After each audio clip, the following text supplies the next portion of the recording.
स्नेह कुशवाहा का आप सभी को प्यार भरा नमस्कार। स्नेह इजी कंसेप्ट में आप सभी का बहुत बहुत स्वागत है। साथियों, आपने जैसा कि सुन रखा है कि इस समय पूरे देश में बहुत ही जोर शोर से जो नेशनल एजुकेशन पॉलिसी 2020 है, राष्ट्रीय शिक्षा नीति 2020 की बहुत ही ज़्यादा चर्चा हो रही है। और ये चर्चा होना लाजमी भी है, क्योंकि शिक्षा ही मनुष्य की जो जीवन है उसका एक बहुत ही महत्वपूर्ण पहलू है। और ये शिक्षा ही किसी भी देश की दिशा और दशा को डिसाइड करती है। इसलिए इस पर चर्चा कर लेते हैं। अगर साथियों मेरे वीडियो आपको पसंद आए तो आप चैनल को सब्सक्राइब, लाइक, शेयर और कमेंट करते रहिए। हाँ, बिल्कुल लास्ट तक वीडियो देखिएगा। आपकी सारी शंकाओं का समाधान इस वीडियो के माध्यम से राष्ट्रीय शिक्षा नीति के बारे में हो जाएगा। तो शुरू करते हैं। आइए, राष्ट्रीय शिक्षा नीति नेशनल एजुकेशन पॉलिसी 2020 मानव संसाधन विकास मंत्रालय, जिसे अब केंद्रीय शिक्षा मंत्रालय के नाम से जाना जाएगा, यानी कि ministry of HRD human resource development को अब मिनिस्ट्री ऑफ एजुकेशन शिक्षा मंत्रालय के नाम से जाना जाएगा। आपको बता दें कि 1950 से लेकर 1985 तक इसको शिक्षा मंत्रालय के नाम से ही जाना जाता था। लेकिन जब 1986 में दूसरी राष्ट्रीय शिक्षा नीति घोषित की गई राजीव गांधी जी के कार्यकाल में, तो इसका नाम बदलकर मिनिस्ट्री ऑफ HRD कर दिया गया। तो उस नाम को पुनः यहाँ पर रिपीट कर दिया गया है। और आपको बताना चाहते हैं यहाँ पर कि जो मानव संसाधन विकास मंत्री थे उन्हें अब केंद्रीय शिक्षा मंत्री कहा जाएगा। आयोग जो बनेगा उसको केंद्रीय शिक्षा आयोग का नाम दिया जाएगा यहाँ पर, और इसकी अध्यक्षता प्रधानमंत्री महोदय जी के द्वारा की जाएगी। इसके अलावा यहाँ पर जो उपाध्यक्ष रहेंगे, इस आयोग के उपाध्यक्ष जो कैबिनेट मिनिस्टर एजुकेशन के जो रहेंगे, केंद्रीय शिक्षा मंत्री जी रहेंगे, वो इसके उपाध्यक्ष रहेंगे। इसके अलावा इस आयोग में बहुत सारे प्रदेशों के, राज्यों के मुख्यमंत्री शामिल रहेंगे, रिसर्चर्स जो हैं, शोधकर्ता शामिल रहेंगे। इसके अलावा प्रमुख शिक्षाविद भी इसमें शामिल रहेंगे। अब थोड़ा इतिहास पर नजर डालते हैं। सन 1948 में डॉक्टर राधाकृष्णन जी की अध्यक्षता में विश्वविद्यालय शिक्षा आयोग का गठन किया गया था। इसके बाद फिर 1952-53 में ग्वालियर कमीशन, जो कि माध्यमिक शिक्षा आयोग से संबंधित था, वो अस्तित्व में आया।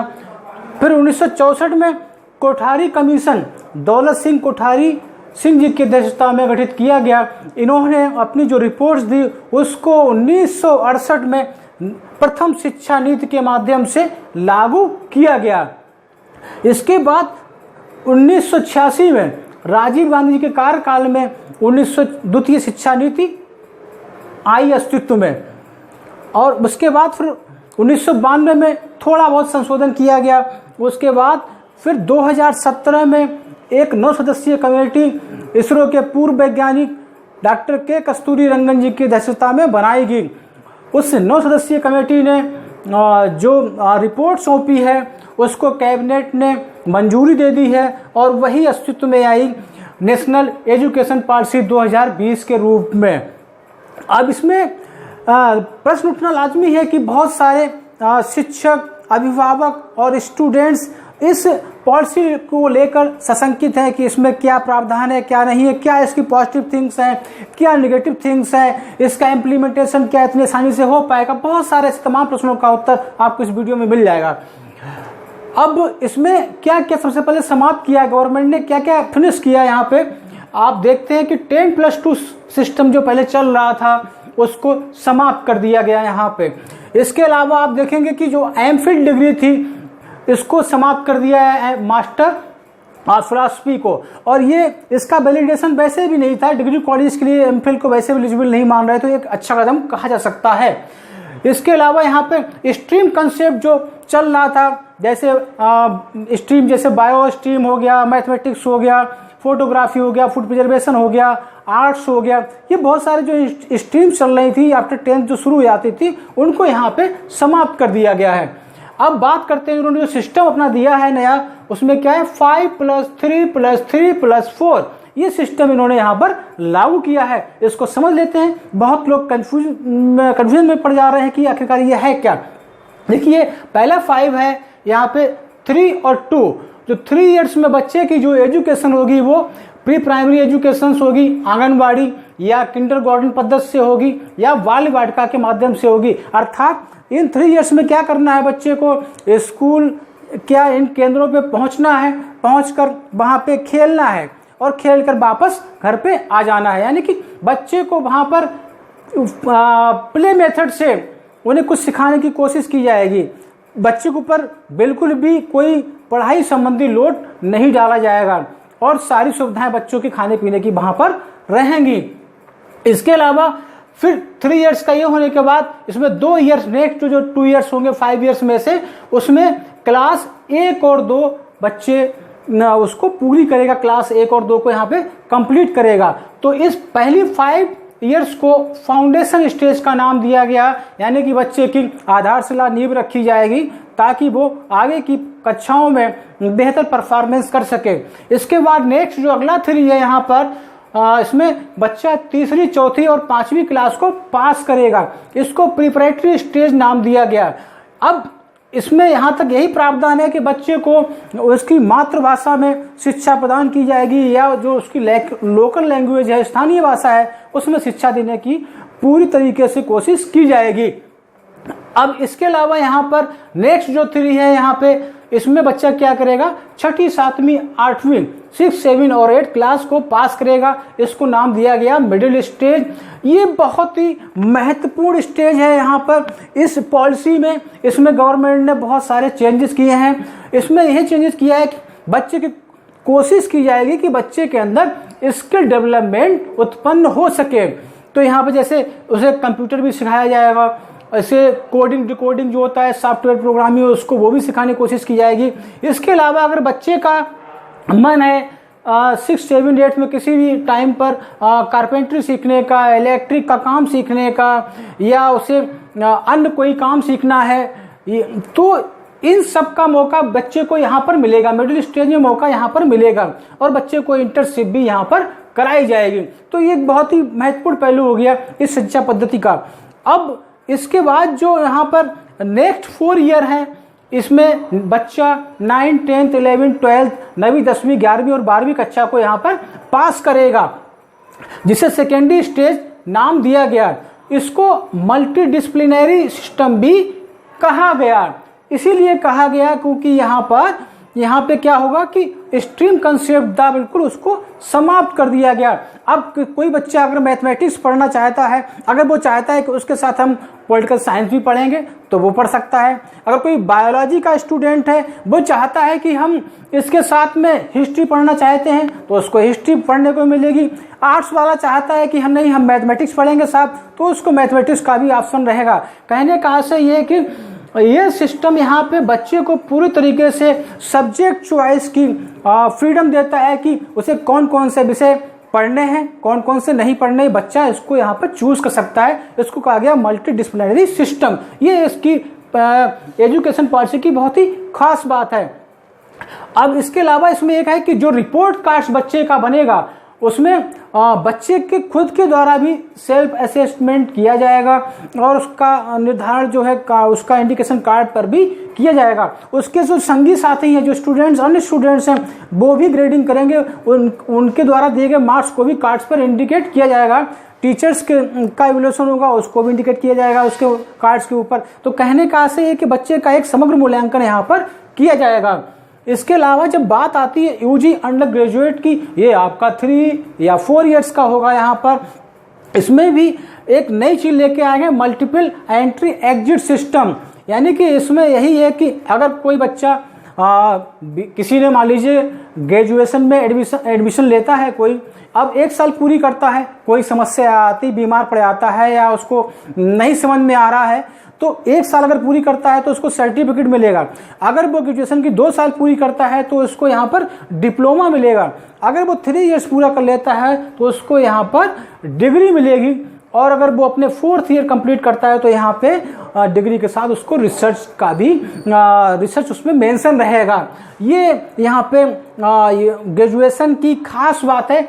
अब मान लीजिए किसी ने 1 साल ग्रेजुएशन किया, किसी भी स्ट्रीम में किया, उसने फिर उसका मन नहीं लगा, छोड़ दिया, तो नेक्स्ट ईयर जहाँ भी वो एडमिशन लेना, किसी भी स्ट्रीम में एडमिशन लेगा तो वो उसका 1 साल वो क्रेडिट अकाउंट में जोड़ दिया जाएगा।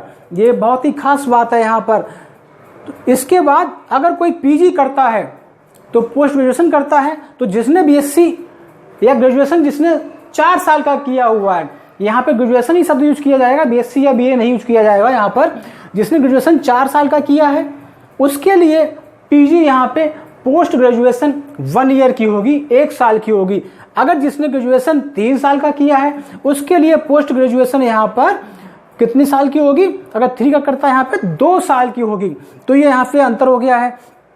तो कहने का आशा ये है कि इसके बाद कोई पीएचडी करना चाहता है तो पीएचडी भी कर सकता है, वो 4 इयर्स का पहले की तरह रहेगा उसका कार्यकाल। तो ये कि बहुत ही महत्वपूर्ण चेंजेज आए हैं। बीएड की प्रक्रिया को लेकर भी लोगों के मन में बहुत सारे प्रश्न उठ रहे हैं। आपको बताना चाहते हैं इंटीग्रेटेड बीएड भी यहाँ पर चलेगा। अगर कोई आफ्टर 12th बीएड करना चाहता है तो वो 4 ईयर का होगा। अगर कोई बीएड ग्रेजुएशन के बाद करता है, ग्रेजुएशन 3 ईयर का है उसका, तो 2 साल का बीएड होगा।